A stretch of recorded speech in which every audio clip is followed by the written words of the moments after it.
Hi everyone, আসসালামু আলাইকুম। কেমন আছেন সবাই? চলেন আজকে আপনাদেরকে মেলায় ঘুরিয়ে নিয়ে আসি। মেলায় ঘুরতে কোন কোন আপুদের ভালো লাগে অবশ্যই কমেন্ট করে জানাবেন। কিন্তু চুড়ি পরতে কিন্তু একটু বেশি ভালো লাগে।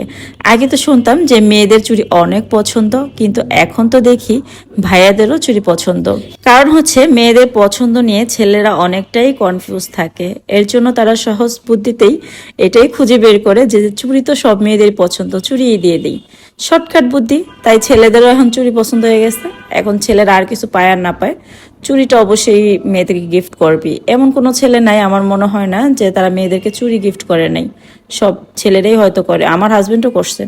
তো এখানে একটা ফ্যান দিয়ে বাতাস খাচ্ছিলাম, কারণ ফ্যানটা কিনবো না কেন, কারণ ফ্যান একটা আছে, কিন্তু আমার তখন অনেক গরম লাগতেছিল। এই সুযোগ আর কি তাদের ফ্যান নিয়ে একটু ফ্রি বাতাস নিয়ে নিলাম।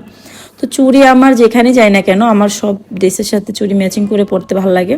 তো আমি এখান থেকে অনেকগুলা চুড়ি নিয়েছি। তারপর ঘুরতে ঘুরতে ক্ষুধা লেগে গেছে, কারণ এটা ছিল নারায়ণগঞ্জে কিছুদিন পর পরেই কিন্তু অনেক সুন্দর সুন্দর মেলা হয়, আর এখানে রিজনেবল প্রাইসে অনেক ভালো ভালো জিনিস পাওয়া যায়।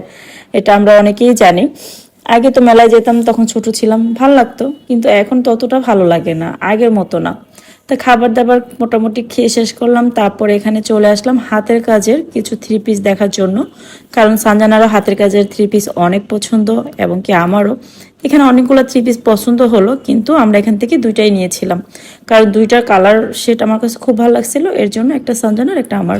মেলায় বাচ্চাদেরকে নিয়ে ঘুরতে আসার মজাই কিন্তু একটু অন্যরকম থাকে, কারণ আমি যেখানেই যাই না কেন আমি আমার সন্তানদেরকে সাথে নিয়েই যাই। ভালো লাগে, কারণ ওদেরও নতুন নতুন অনেক কিছুর সাথে পরিচয় করিয়ে দিই, যেগুলো ওরা এখনো জানে না। এখনকার বাচ্চারা অনেক কিছুর সাথেই কিন্তু অপরিচিত। যদি আমরা তাদেরকে পরিচয় না করাই, তাহলে তারা কিভাবে পরিচিত হবে বলেন তো?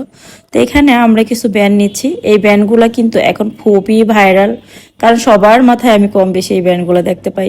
তো হিমু পড়তেছিল, তা ওকে অনেকটাই সুন্দর লাগছে, কারণ ওর সাথে ব্যান্ডটা খুবই মানিয়েছে। ব্যান্ডগুলো সত্যি অনেক কিউট ছিল।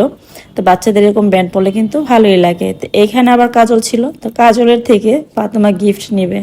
চিন্তা করা যায়, এই মেয়েটা হচ্ছে কি কম, কিছুই বুঝতেছি না, মানে কি বলা যায়, মানে লুবি একটা মেয়ে, কারণ ও কাজল থেকে গিফট নেবে। তো এখানে ওর টাইপের কিছুই ছিল না, এখানে সব ছিল স্কিন প্রোডাক্টস।